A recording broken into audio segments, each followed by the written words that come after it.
your mind-blowing, thought-provoking, and eye-opening on-air personality, life coach, psychotherapist, author, and creator. Hope you guys having a swabulous day.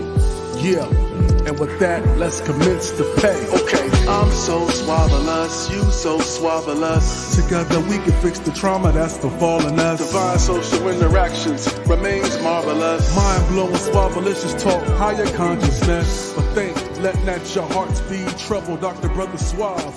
Divine light give you double. Greetings, this is Dr. Brother Suave, your mind-blowing, thought-provoking, and eye-opening on-air personality, life coach, psychotherapist, author, creator, and your host of Social Therapy with Dr. Brother Suave.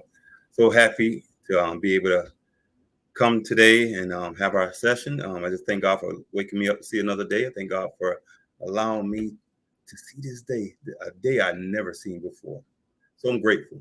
I'm grateful for all the things. I'm grateful for this transition. And speaking of transition, it's been a year in the Midwest, Chicago, Indianapolis area, and it's been an experience. Learned a lot, and so getting ready to make it on the other side of the country, and just excited about that. Pretty much everything is packed.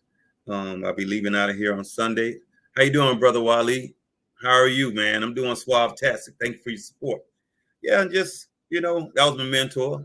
Let me tell you something. This brother's and amazing person. He's always been there. We talk almost every other day, always learning something. I mean, it is truly a blessing to have somebody in your life you can bounce things off. A lot of times people say, well, Suave, why do you think you know so much? Listen, I'm blessed to have about 8 mentors, so a lot of times I may come off a certain way, and I always tell people, don't get my confidence mixed up with arrogance, and I call it suaveness. A lot of times you have that because what happens is when I am in student mode, I am in student mode. I'm not thinking, I'm listening. And so that gives me a benefit of having brilliant minds empower me. So when I go out there, I go out and show up and show out, just like a parent. A lot of times children think they know so much. If they just would be humble and listen to their parents, a lot of times things would go in the right direction. I'm not saying that all, so please. A lot of times people always say, well, not all. We all know that. We know that, so we don't have to sit there and argue, except. How you doing, brother? Fred, I appreciate you, man. Thank you for your support. And so again, we go out there and we show up and show out. You got a great coach. They're going to empower you. They're going to push you. Going to give you some words of wisdom. The fool rejects wisdom, and so a lot of times that's why people keep bumping their heads, because they don't have people in their life, nor do they listen to the words of the wise. It's often said that people say, the best teacher is experience. Well, I don't believe that, because I think the best teacher is the teacher and listen to the words of the wise. You can avoid a lot of heartache, a lot of incidents, a lot of diseases, a lot of heartbreak and death if you listen to the words of the wise. Because people, when they're talking to you, they're not talking to you to hurt you. They're talking to you from a proactive and experienced and a knowledgeable and a wisdom state of mind. So again, don't always be defensive, but just be humble enough to listen, and you may learn some things. So I'm happy to have mentors in my life. So I had them all my life. That's why I dedicated my life to mentoring people. I remember my dad had this place on Opelika Crime Prevention. Man, I made a commitment. As soon as I finished high school, I worked there for 20 years, not received 1 penny, did not receive 1 penny. So on my resume, I committed to giving back.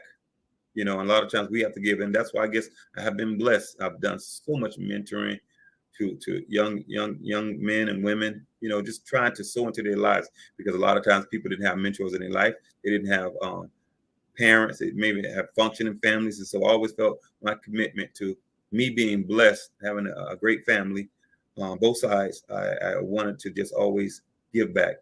And so, and that was always something I was able to be honest with myself, and I wouldn't just do stuff for others and then look out for myself, because as you know, I'm always talking about self-love, and one should have unconditional love for themselves, because life is too short and too precious for our intellectual justification and excuses. So, so what I'm going to talk about prior to, because I guess she's going to be coming on, they just having some technical difficulties, so I'm just doing an extended monologue. So what I'm going to be talking about in this time is that sometimes are you honest enough with yourself to know if you're doing things for others, or you're doing things for yourself? Because we always see that people always say, man, my grandma or my granddad or whatever, or this person is great, and they do everything, because you say that because you're benefiting. And so I'm saying it to the person who unconscious of their codependency tendencies, because a lot of times we sit there and say, hey, they go all out their way. But it's and I'm not saying that's not in their heart, but a lot of times they doing certain things because they want a company, they want a companionship, they're missing something to avoid in their life. That could be a companionship, could be a relationship, could be a whole bunch of things. But sometimes we got to be honest to ourselves and say, am I doing something for others? I'm doing it for myself. And again, so there was this person named Adam Grant, and he wrote today it's called the imposter syndrome. And he says, I don't know what I'm doing. That's the imposter. I don't know what I'm doing. It's just a matter of time till everyone finds out. Now here's the growth mindset. The growth mindset is, I don't know what I'm doing yet. It's only a matter of time before I figure it out. The highest form of self-confidence is believing in your ability to learn. So again, people always get my confidence mixed up with arrogance because I'm always trying to learn. I got mentors that I'm learning from every day. I'm calling mentors, different ones. I'm learning from people. I have one of my advisors, I'm their senior, but they are a business professional in a particular area. And I tell you, I go to student mode. I go to student mode to learn. I go to student mode so I can get the information that they have, because I'm trying to get some of those nuggets. And that person has plenty of years of experience in a particular profession. So guess what? Regardless of our age, she is older than me in her profession. And that's what we have to start realizing. Just like you could be 45 years old, you just got saved yesterday, you're a baby in Christ. So stop trying to fight with people just because you're an age. You're trying to look at things from carnal-minded and from a perspective just because you're looking at things from a natural perspective. You got to start looking at things from a spiritual perspective because they're older and wiser in that particular area. So sometimes that imposter syndrome has you, trying to figure out if this thing's going to come in a certain amount of time. But the growth is knowing that you're going to figure it out. But you have to understand about humility. So when I'm walking around with confidence, hey, listen, because I believe in my ability to learn. And I'm learning every day, every year. And I just, I go to young people and ask questions because, again, you can learn something from somebody. And I want people to understand you can always learn. But it's important to listen. And the worst thing you can do is be stuck. And that's why I always say, and I've said it on many shows, and I'm going to say it this show, because one should have unconditional love for themselves, because life is too short and too precious for intellectual justification. So when you don't have self-love, it seems like you lack a level of respect for yourself, which ultimately hurts your self-esteem. And then when your self-esteem is ruined, your self-worth is down, and then you really don't have any level of self-dignity, therefore there's no self-preservation. But when you have self-dignity, you feel like you're worthy of something, it increases your self-esteem, and you have high self-respect for yourself, because that's a high indication of self-love. And so I just wanted to share that with you guys and today. And so listen, I wonder if they're going to be here. So what I'm going to do is just going to, right quick, I'm going to go into station identification, and we'll be right back.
D.Marie Conde.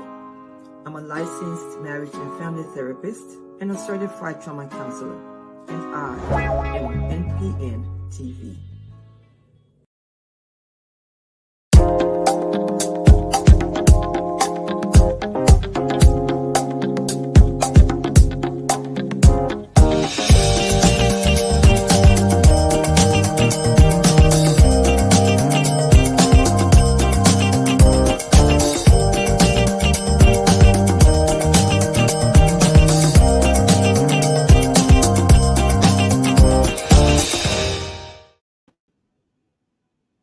Okay, having a few technical difficulties. We're trying to get our guests on them.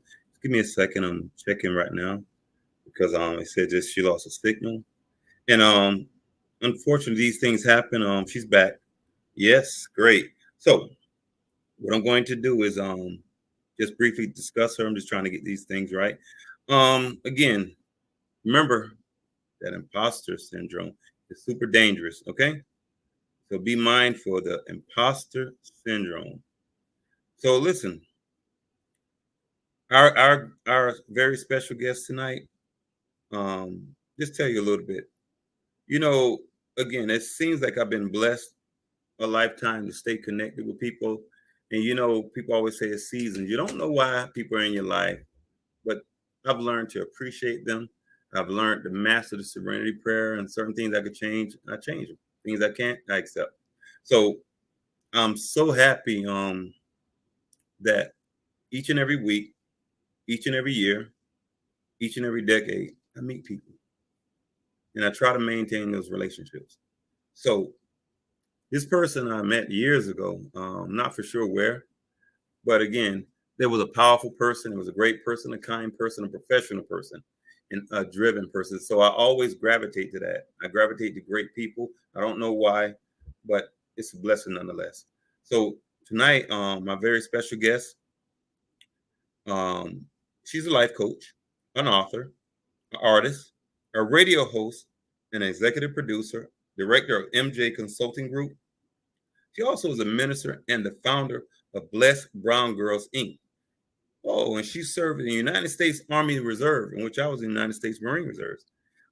She holds a master's degree in theology and is certified with the American Association of Christian Counselors.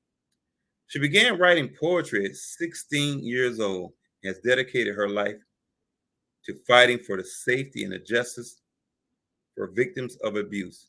She lives with her husband and children, and which says, you know, she has a very balanced life and she's doing some wonderful things in our community. So my very, very special guest is no other than D.Marie Monroe. So without further ado, let's bring her on. Hello, Hey, how you hello. I'm doing? so grateful to be here. Thank you, Brother Suave, for having me and your patience and the due diligence of bringing this broadcast live from New Mexico. Okay. Thank you so much. You know, the thing is, um, if we want patience, we have to be patient. Yes, You know, if we want grace, we got to show grace. You know, yes. we can't have this life filled with all these double standards. You know, it's just filled with so many, you know, people call somebody a name, and then when they get called back a name, they're like, oh my God, I can't believe you. You know, they were acting to your offense. They didn't initiate it. Absolutely. And so Ab- sometimes we have to be very mindful of that. And I think a lot of times we struggle with that. And that's yeah. why it's so important to have accountability partners and maintain and build great relationships. So, thank you. Thank you. I see you've been all over the country doing a road trip with your husband and family. I That's a beautiful thing. have. It is fantastic. I'm telling you.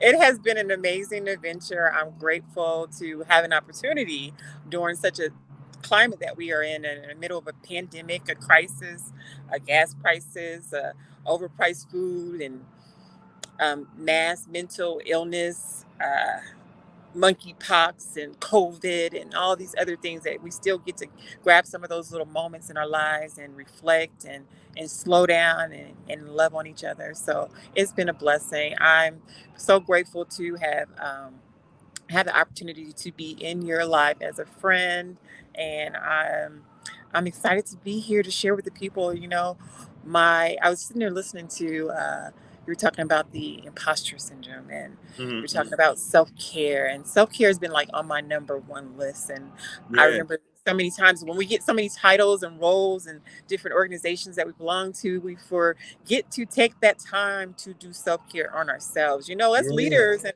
as mentors and coaches, we need to take that time as well. So I remember I lost a great leader many years ago. And one of the things he told me when he was on his deathbed, he was like, hey, remember to take time down, remember to take time out for yourself. And I say that to Yes. every person, every individual, like you're a mother, you're a father, you're a CEO, you're an engineer, you're a doctor, you're a lawyer. You still have to take that time down to reflect Yes. upon yourself. Yeah, Absolutely. absolutely. And when I was listening, saying going on a trip and talking about the gas, I think sometimes we have to be mindful and be more optimistic than pessimistic and realize it may be high, but I can is much easier to say than I can't. Absolutely. So how it is, like regardless of what's going on, self-love, self-care, self. You got one heart, one soul, one life, protect at all costs.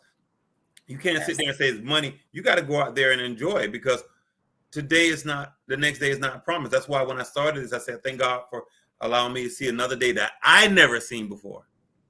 Yeah. You understand? And so you going out like, man, this is beautiful. I saw the things it was saying, Tennessee, Mexico, and all these different things. I'm like, yes. And I was on the road for about 30 days, and I was like, hey, I'm gonna enjoy it. We gotta, Yeah.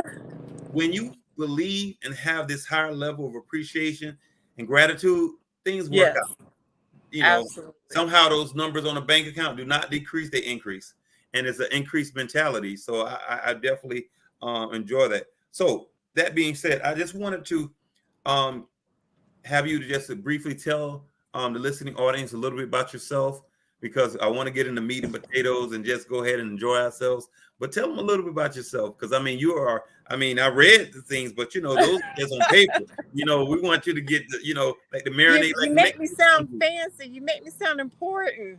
Oh, you are. Well, Sure enough. listen, I am just a ordinary girl doing extraordinary things. Okay. Having a supernatural experience in my natural body. So, Okay. I get to be, some people, we complain about our roles. I get to be a mother. I get to be a wife. I get to be an author. I get to be a coach. I get to be a minister. I had an opportunity to run as commissioner in DeKalb County as a candidate. I get to be an artist, a director. And so those are the things that we get to be. But Mhm. we often have to ask ourselves, like, who are you? Who is the real authentic you? Where does Yes. real you show up? And so I have the pleasure of going to life every day. The things that I do, I go to life. Those are the things that I want to do, that I choose to do, to give back to my community, to do outreach, to feed the homeless, And so I don't, it's not like I don't look at it as a chore or job. But yeah, we definitely, as as women, we wear many hats. So I'm Yes. grateful for that opportunity. Thank you so much for your intro. And I heard it a few weeks back. I was at a conference and I was speaking, and they were doing the intro. I was like, wow, she's fascinating. But now, if you ask my kids, that's just mom. Yes. Yes. But again, it's a lot of people. Again, when you're a positive person, you're optimistic person, you look at it. It is a lot of great people out here doing some great things. Great things. I'm talking about they are being a change. Yeah. I Yeah. remember a long time ago. Instead of us looking at it, us competing against each other, look at we're doing what we need to do to change this world. You understand? It's like when I think about the Wright brothers, they revolutionized this whole world through in transportation as a result of their belief in themselves that even though this defeats the laws of aerodynamics, they revolutionized transportation. And look where we Right. at. Right. The Just think naysayers. about it. If we all just take our time and do your part as a person, to do Absolutely. your part as a person. Yeah. Don't worry about what the person on the right and the left are doing. Like, oh, well, I should be. No, you have your role. God gave you your individual self for a purpose, and you're supposed to Yeah. walk your purpose and serve. Yeah, serve. Charity was, before it was replaced love, it was charity. We have to give back. We have to serve. And I remember Les Brown had told me serving, learn how to serve. And because you remember, when you serve, you end up building and growing, and next thing you know, people serving you. Yes. But everybody got to pay their dues. They got to pay and spend time to develop and cultivate their skills, their gifts, and their blessings. But always the serving. And a lot of times people are sometimes pessimists, not realizing the benefits of serving. It shows humility. You understand? Yes. And it allows you to learn how to grow. Many of the things that people do, they may get their credentials or learn something, and then they just want to jump where the bosses at or the leaders are. But it's just a matter of time. They'll get there when they get there.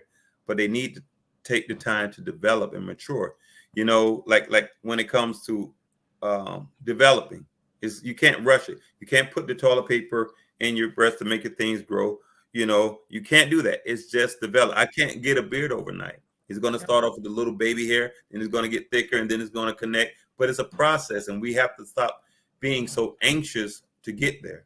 Yeah, to bypass the process. It's like you want a cake, but you just want to go in the kitchen and the cake just be there. It involves baking, flour, eggs.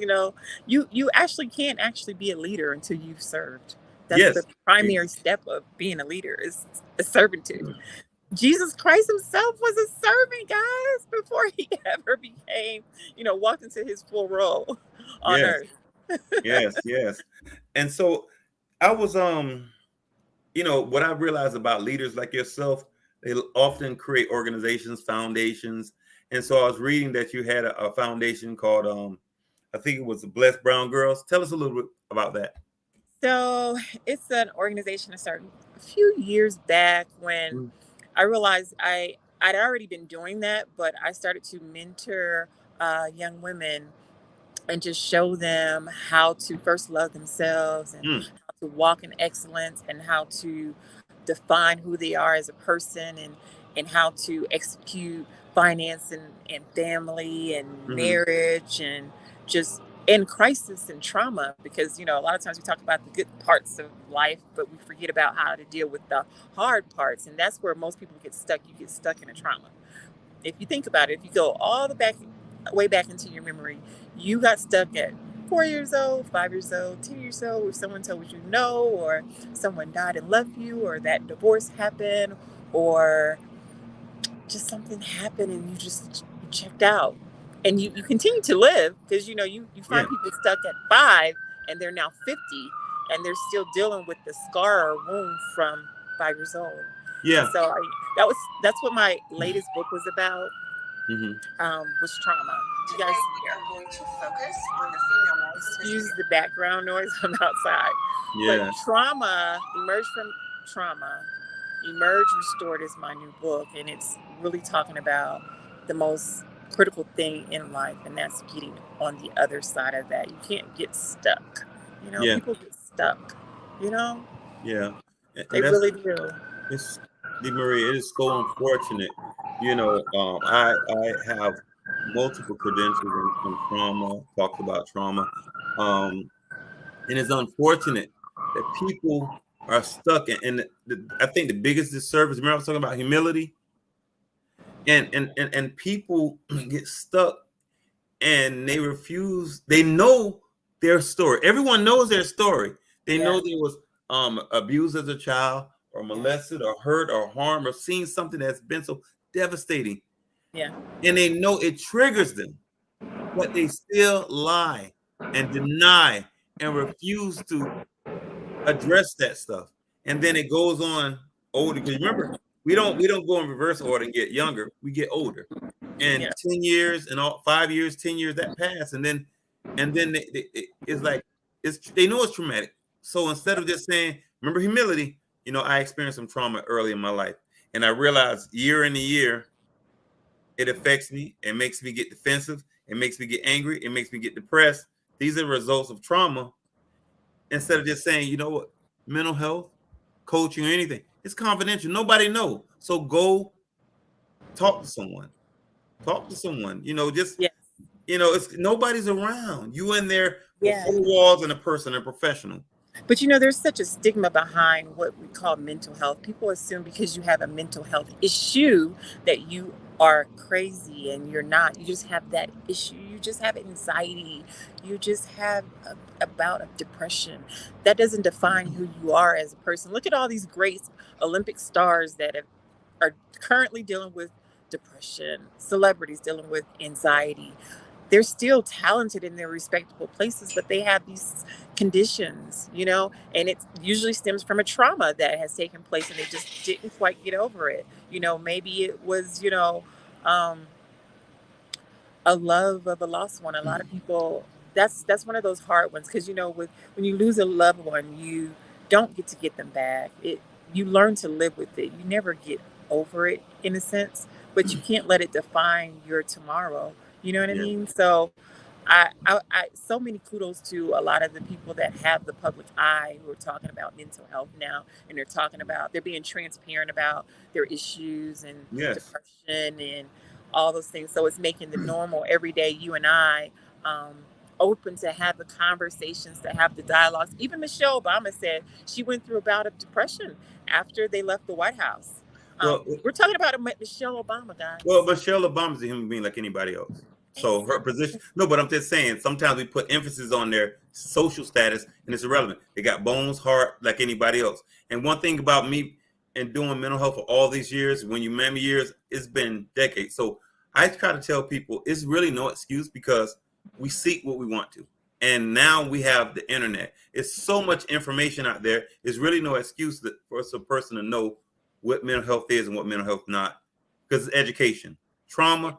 That's why at Liberty University, the doctorate programs is a doctorate in education, because it's not anything that's so clinical and you need licensure. It's information. And once you learn that information, because guess what? You can go around and Google the stuff and learn and look at YouTube and realize all that stuff you're talking about. You don't have to sit there and have a stigma, because people look at everything, how to make weed in their house, how to make organic water. They figure everything else. Yeah. So it's really no excuse. And one thing about mental health and physical health, and let me tell you this, that's why I say it's no excuse to understand the differences. Like, for example, I'm gonna show you mental health. A few months ago, I had a problem sleeping. See, I'm in the profession, so I know that's not a physical, it's a mental, because the brain, because then, the brain, I can't sleep because my brain is going. Get it? Mental. It's the brain is going. So guess what? I don't have to overcomplicate the thing. So what I do is, guess what? I'm like, hey, let me find an appointment, find me a psychiatrist. And people say, oh, it's a stigma. Listen, you know what the psychiatrist did? Same thing I do with my patients and clients. He said, incessantly, he said, you've been having sleep issues? I said, yeah, that's why I'm here. He said, now this was the funny thing. He said, do you snore? And I was like, man, first of all, don't be judging me. I think I do. You know what I'm saying? I said, but that's when I'm extremely tired. But I realized I've been tired, but I don't think my snoring is a result of that. I'm just not sleeping. He said, this is what he said. Do you have a sleep machine? I said, so you all in my business knowing I got sleep apnea, right? I said, yeah. He said, man, use your sleep apnea machine. I use it, bam. See, that's mental health, because it and so my sleeping issues was resolved. Wow. So people overthink things. I'm not going on psychiatrist. Listen, everybody has its purpose, it's just information. Yeah. And people got to start, because I broke my foot. That's physical health. Correct. Stress, anxiety, depression. People look at depression as that's one of the things that people have a problem with it, because they like, a situation, it caused me to be depressed. And I think that's sometimes the mental health and the business of it creates a situation where people I'm depressed and this diagnosis attached to me. But guess what? You lose your family, a loved one, you're going to be depressed. It's only natural. Natural. You itch, you scratch. You lose a loved one, you cry. It's called situational depression. Yes, that's what I say, situational. Situational depression. So for that period of time, in that particular situation, you are depressed. Let's just say your house burned down. You just lost everything that you had. Yes. Everything. You're It's not a around here happy. situation. It's temporary, but it's a situation. And you have to go through the process of the insurance company, if you even have the privilege of that, and replace your things and replace the memories and things of that nature. So I just think that people need to understand, just as you go and you get your teeth checked out, you go to the dentist, you go and get an annual checkup, you should go once a year and just check on your mental and Yeah. stop and people stop making it such a big deal. Like, everyone should make sure that you're mentally okay, you know? Yeah. And it's okay to not be okay. How about that? It's Are okay you- to not be okay. To say, you know what, I'm not okay. I'm going through some things. I need some downtime. I need to take some time Yeah. off from work. I need to regroup. I need to take a trip. And you know what? For all those clever people, you know how there's a lot of people out there are completely bald. So they don't go in the hair salon to get their hair done. They have them to come to their house because they bald and they get their hair because they don't want to be exposed. They don't want nobody to see that. So they very private. So they shame. Nobody sees that. So if you clever enough to figure it out, you clever enough to go. Nobody know where you're going. You just go make an appointment. Yeah. You see how we doing this? You in New Yeah. Mexico, I'm in Indiana. You can telemed, bam. Nobody knows. Nobody knows. Protect yourself and get some help and stop worrying about that, because guess what? If you don't address whatever issues you have, they show up and show out at the wrong time. In your relationships, in your job, Yes. workplace, Even in public. in the public, yeah. So and a lot of times, people got, like Brother Wally said, you got to tell the truth on yourself. better. That's If what you can't be honest with yourself, then there's a problem. it is. And unfortunately, there's a lot of people have a problem. You see a lot of people in denial, about a lot of things. But again, man, I appreciate you. I have, oh, wow. It's that time. What we're going to do before we continue on, we're going to go into another station identification, and we'll be right back with Social Therapy with Dr. Brother Suave. All right. All right.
Tune in and stream live now. Social Therapy with Dr. Brother Suave, the podcast, is now being broadcast on NPN Voice. NPN Voice can be found on Apple Podcast, Google Podcast, Spotify, SoundCloud, and now on Audible and Amazon Music, and anywhere you listen to your favorite podcast. Social Therapy with Dr. Brother Suave, the podcast, now on NPN Voice. NPN Voice. Got voice. You heard? Suave afternoon, Suave afternoon, Suave afternoon. This is Brother Suave, your mind-blowing, thought-provoking, and eye-opening on-air personality, life coach, psychotherapist, author, and creator. Hope you guys having a suave day. Yeah, and with that, let's commence to pay. Okay, I'm so swavelous, you so swavelous. Together we can fix the trauma that's befallen us. Divine social interactions remains marvelous. Mind-blowing, swavelicious talk, higher consciousness. But think, let not your hearts be troubled, Dr. Brother Suave. Divine light give you double. And we're back with Social Therapy with Dr. Brother Suave with our wonderful and talented guest, D.Marie Monroe. We just chopping it up and talking about the greatness of her works. all the titles she holds, all the great things she contribute to our community. The world definitely need more D.Maries. D.Marie, so when we have all the things you've done and all the things you accomplished, all the things you're pursuing, and all the things that you're actually doing, that's a journey. It's a journey. A lot of times, journeys are come from a certain situation. It could be a crisis, but I look at it as a calling. I look at it as a calling. So tell us a little bit about your journey, because I know you hold a lot of hats, but the journey is, to me, journeys are beautiful. You get a chance to learn so much, as you progress and grow and hear other people's story. And it shows how much you're a blessing to yourself, but also to others. Well, I started my journey in a city called Columbus, Ohio, where my mother and I lived, and she was a single mom, and she actually suffered a mental breakdown, and I was removed from her home around 2 years old, and Okay. I took a long travel through what they call the child welfare service. And so I was a foster kid going from home to home, situation to situation, circumstance to circumstance. And I went through those things, and I remember there was a time in my life where I would just go back and be like, why did that happen to me? Oh my, so many terrible things, because during that I was raped, I was abused, I was molested, I was rejected and neglected.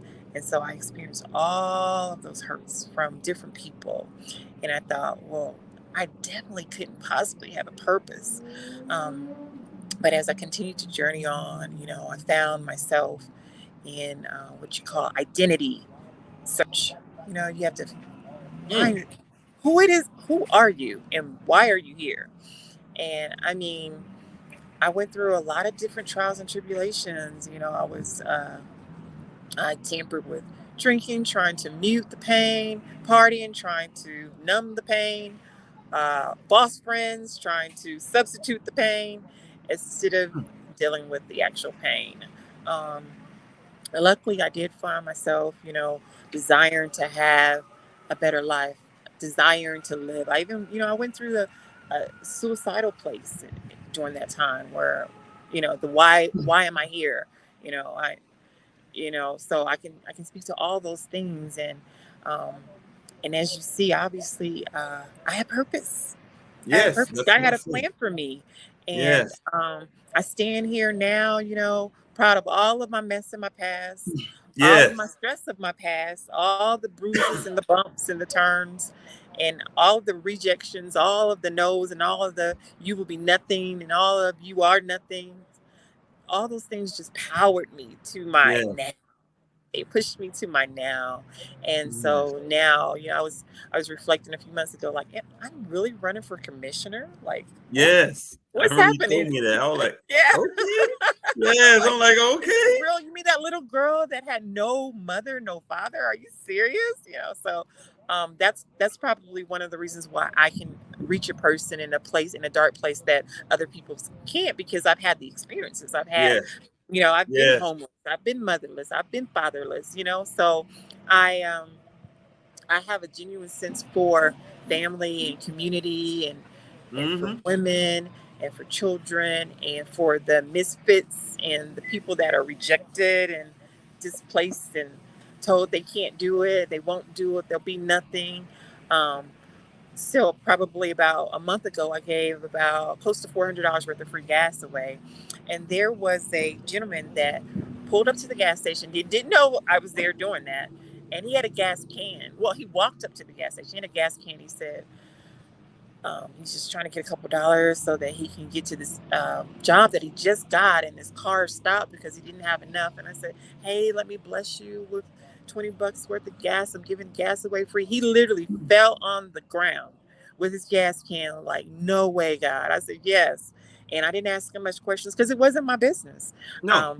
I didn't judge him because I've been there. You know what I mean?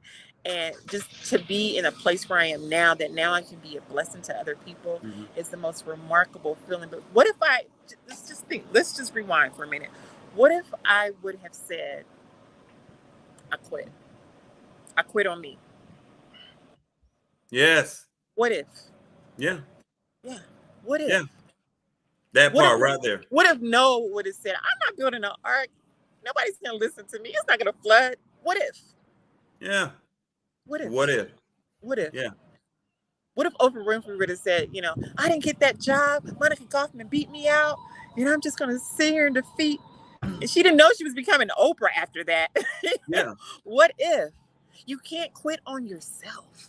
You cannot quit on yourself. You got to bet on you. Yes. Bet on you. Yeah. And I was just, God just gave me the spirit of persistence and determination and drive. And I just kept forging forward. And there was many. And when I tell you guys, so many, I mean, we could sit here for hours. And, you can get the book, you can go online. My story's written. But we can go for hours about all of the hurdles that I had to cross, all of the moments I had to fight with myself. I had to wrestle with myself to say, I'm more than a conqueror. I can do this. I got this. Keep going. Don't worry about it. It was hard. My ability sometimes to piss people off because of some of the things I say, but these lenses are not just like everyone lenses. I like people sit there and say, I remember I wrote the book Lust Child, and I said, all that I went through, and I was like, hey, I was privileged to go through that. So the way I understand things, I'm like, I had a friend who got shot a whole bunch of times, and I was like, man, you should be happy. I'm in the house, I can die. I say, you're not going to. You're going to have a story. Man, curse me. I don't want to hear that. I could have died. I said, bruh, you needed that. You needed that because you're going to live, you're going to give, you're going to tell a story, and you're going to overcome. This is important. This is important because it's not about always you, but your purpose. That's why I say from the very beginning is that purpose. Some people look at things one way, but I look at things for another. It's a purpose because in this world, we can say whatever we want about how we think we are unique. And a lot of times I quote myself, I say unique is what unique does, not what unique says. A million people say, I'm different. That's what everybody say. So that different than other person.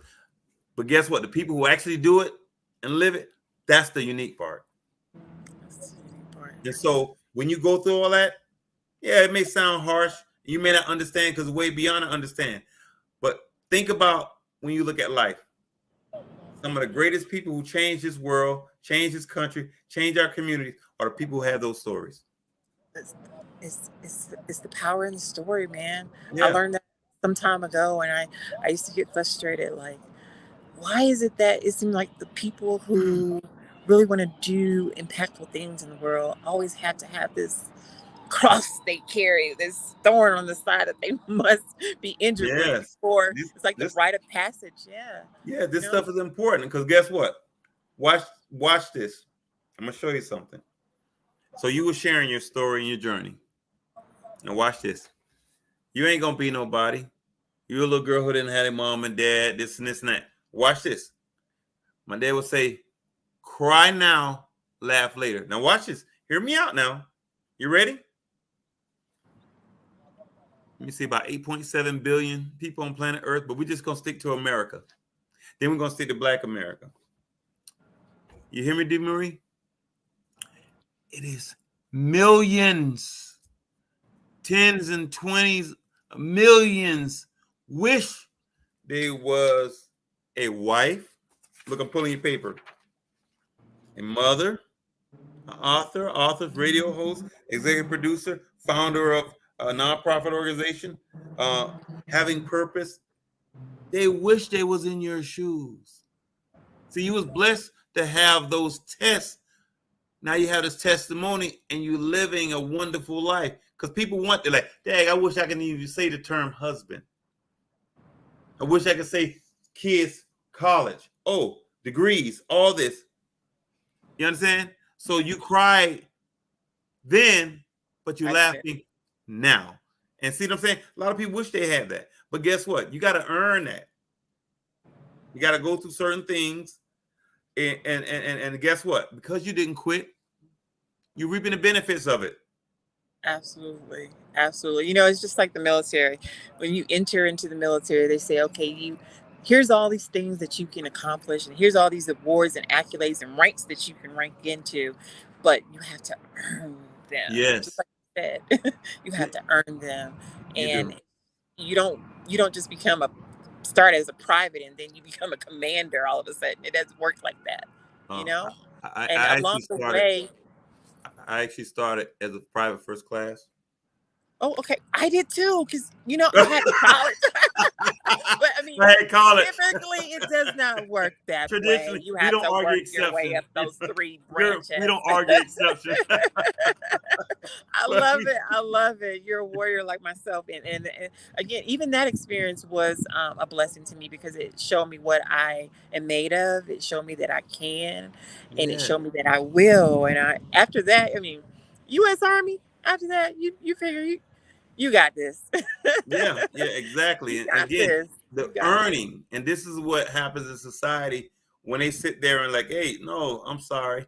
Like I told someone, I said, I earned my ego. I worked very hard for it. You know what I'm saying? So don't get this stuff mixed up. But the thing is, you are a blessing to people because you were needed.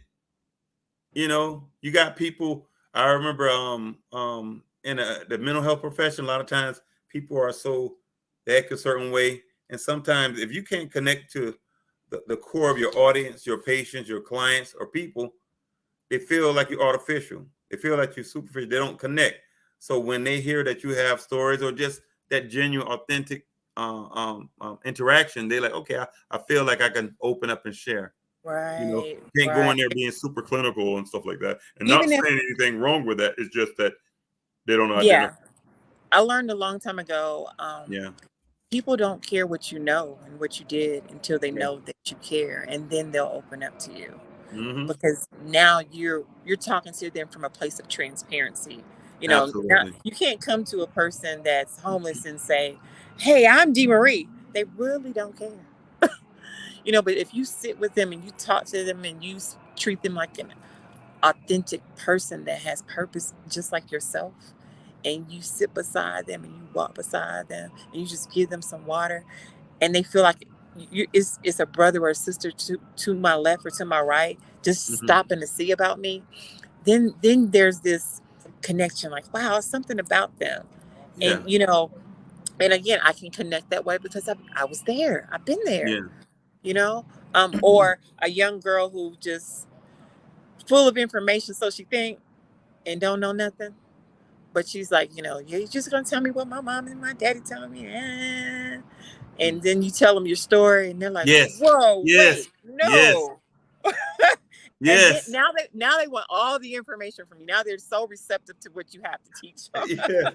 That's funny. Because I remember when I wrote the book, Lust, Child, Children Born Out of Lust, Not Love. And I remember I wrote it twice.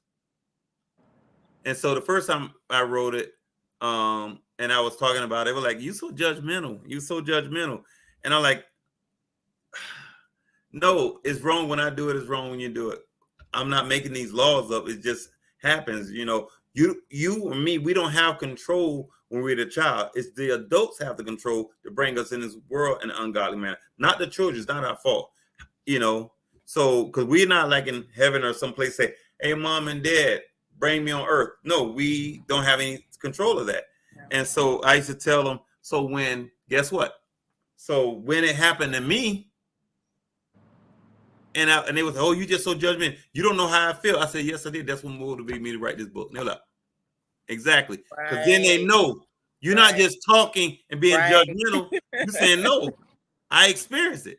I know how. I know the challenges. I know the shame, the guilt that's all associated with these things. The cuts, the pain. so it goes back to, it's wrong if I do it, it's wrong if you do it. So it's not judgment because we have made, these are our indiscretions. These are our spiritual disobedience. These are the things that we did.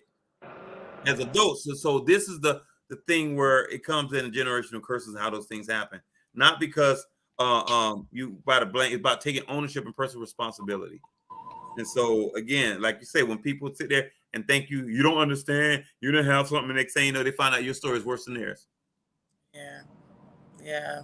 You know, a lot of times you think, oh, I had it so bad and so tough, and you meet a person that you're like, this man don't have no legs. Like, what? Yes. Oh, and I'm complaining over here. Oh no. You know what I Woo. mean? Like, Yes. no legs. Try no legs. That's different. You know, that's a whole different type of trusting God. That's a whole different type of daily reminder of your past. That's a whole different type of trauma. Yeah. And I've seen there's a young basketball player. He's killing the game. He has one arm. Oh One yeah, I arm. saw that. Yeah. And I Yeah. was like, and I'm complaining because my tummy hurt. What? Yeah. You know, about 3 weeks ago, one of my friends in college, he was very vibrant, trash talker, always was just a free spirit. And he got in a car accident. Got paralyzed from the neck down. It wasn't just the legs, you know, you can ride it with, it's from the neck down. So we were mean to him because we wanted our old friend back because he was a go-getter. And he was mad at us, but we got him. And he, you know, he rehabbed. The doctors, you know, they rehab, but they showed us what to do because he had to go home eventually. And he used to get mad at us and curse us out, man, you don't got to do it. And we got him. And so now, that's what I'm saying. You never know when we have it worse. So we pushed him. He finished college and everything. But this is what I'm saying. Sometimes we still have to be appreciative because now the story is not going to be a happy ending. It's going to go worse. Okay. So about 3 weeks ago, remember he's been paralyzed from the neck down. But guess what happened 3 weeks ago? His caretaker fell asleep while cooking. Remember, he's in a wheelchair. He's paralyzed from the neck down. He couldn't do anything. So the house burned. He got burned and couldn't do anything. You know, he was able to call 911, but he couldn't do anything. So he was, you know, like burning, you know what I'm saying? And watch himself burn. And now he's in the hospital right now. I just talked to his nephew. So not only he's burnt, paralyzed and burnt, but he got a trach and can't even talk now. You know what I'm saying? We need to be grateful and Each and every day. yes, because I Each and mean, every breath. yes, and I'm like, you know, you talking about people having it bad. I was just telling somebody about COVID. They say I got COVID. I say, yeah, but you're home watching TV, feeling bad. That What part. about the people in the room who's on a ventilator, who's under, or nobody can come in there and see them. They're dying by themselves. So always look at the bottle half full, not half empty. Have a more optimistic versus a pessimistic attitude, and be grateful because your story is great. A lot of people have great stories. That's why I try to say it's a lot of great people out. No, it's a lot of great people out. It's a lot of great people out there. You know. Yes. Yes. And I you know, my stepdaughter is actually a respiratory therapist. She's a phenomenal respiratory therapist. She actually cares about each and every one of her patients. And she Okay. was working during, you know, she's traveling now, and she was working during COVID. And I remember the day she lost 29 patients. And it was just, they were having to decide, you know, who stays, who gets a ventilator, who doesn't, who's taken off of it, who isn't. And I just kept thinking of all those families that were attached to that day, to those 29 lives that were lost. And and we're we're taken for granted every day that we get an opportunity to say thank you. We get an opportunity to laugh, to hug one another, to give back, to have a good day or have a bad day. But it's another opportunity to have an experience. You know, we went through Oklahoma just here a moment ago, and we stopped at the site from the Oklahoma bombing, and I was just kind of taken aback, almost as if it had just happened. And I was just thinking, like, what gets in the mind of a person and they decide to take a mass of people's lives without even considering A lot of goes back to self-love. If they don't love themselves, they don't love anybody else. They don't love anybody around them. And so they Anybody. lack empathy. They lack Yeah. respect. The self-esteem is down. They don't care about. Remember, I said your self-worth is not there. Self-dignity. There is no self-preservation. So they don't care. And that's why it's important to say positive things to people. And that's and that's actually a dangerous person to be around sometimes, because when they don't love themselves, you're right, they don't love the people around them either, and so they have no regards. And it's just important to build that. If you didn't get it built for you as a child, I know a lot of people, they may not have had a great childhood, but as an adult, is no one else's responsibility. Get it done for yourself. Regardless Go of your spend past time with trauma, yourself. you have to. Yeah, you got to take ownership. Like, my mom and my dad didn't. Okay, you're 50 years old. Okay, they're not coming to do any of those things for you. You got to find the greatness inside of yourself. Yes. You've got to edify that. You've got to look yourself in the mirror daily and say, you're worthy, you're beautiful, you're worth waiting for, you're amazing, you're incredible. You've got to define who you are as an individual, and you've got to get unstuck. Yes. People, you've got to get unstuck. Yeah. You said some things, and I tend to correct my guests when they come on my show saying things is out of line and out of pocket. So when you come on, when you're saying things like incredible, is suave credible, that's the proper pronunciation of the word. And when you're saying amazing, the proper pronunciation is suave amazing. So you can put some respect on those words, okay? Absolutely, I stand corrected. Okay. Just making sure we're on the same page. Thank you so much. I'm so happy. Again, your journey. It says great show, Dr. Brother Suave. You're becoming more and more natural on the air with your guest, Suavo. See, people respect, my suave vocabulary. The crafts. My suavelosity, Absolutely. So listen, I want you to be safe out there. I know you guys having a amazing suavecation, and you're being able to swab lax. And so, enjoy it and continue with the pictures. Continue the journey, continue blessing others. Continue to love on the world, because the world needs you. Like we always say, the world would be a better place if we had more peace. But it has to have more peace in the individual and more self-love in the individual, and the world will be full of love and full of peace. Absolutely. Here's a dream I have. Okay. I have a dream that if everyone reached to the right and to the left, and all across the globe, we reach to the right and to the left, and we connect, and we reached out to help your person on your right, your person on your left, all over the world. Even if it's just a word of encouragement, $5 for gas, a shirt for someone, a book bags for the baby, whoever it is, wherever it is. What do you think the world would look like? It'll be a much better place. A lot of us need to be go-givers. These are the people that care enough for the world that they give. Absolutely. Yes, I love that.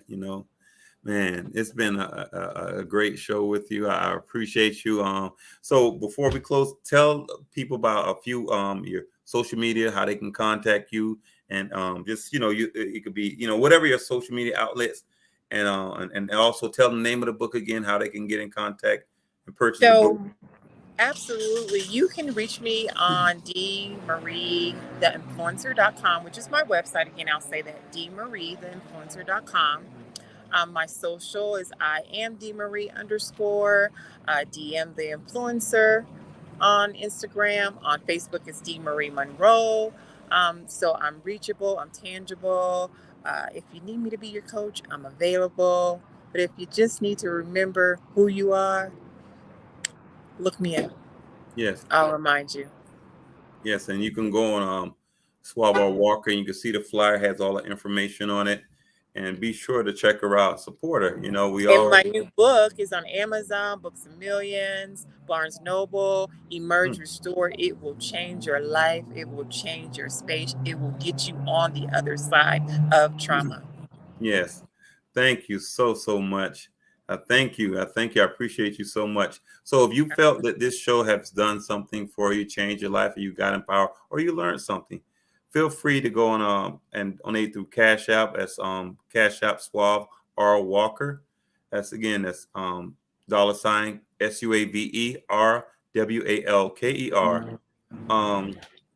Again, this has been another episode of Social Therapy with Dr. Brother Suave. Just remember, great minds reach great places. I love you. I mean it. Bye-bye. Hey, stay on right quick, okay? And we'll do. Tune in and stream live now. Social Therapy with Dr. Brother Suave, the podcast, is now being broadcast on NPN Voice. NPN Voice can be found on Apple Podcast, Google Podcast, Spotify, SoundCloud, and now on Audible and Amazon Music, and anywhere you listen to your favorite podcast. Social Therapy with Dr. Brother Suave, the podcast, now on NPN Voice. NPN Voice. Got voice. You heard?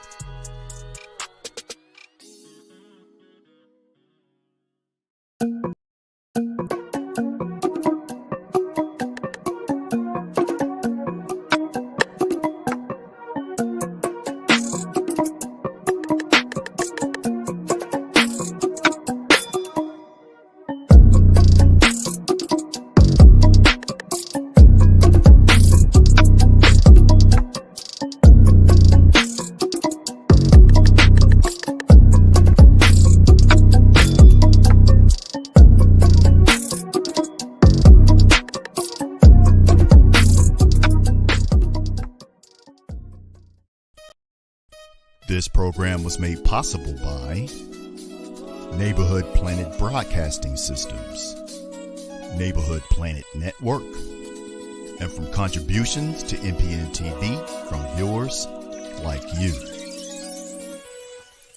Thank you.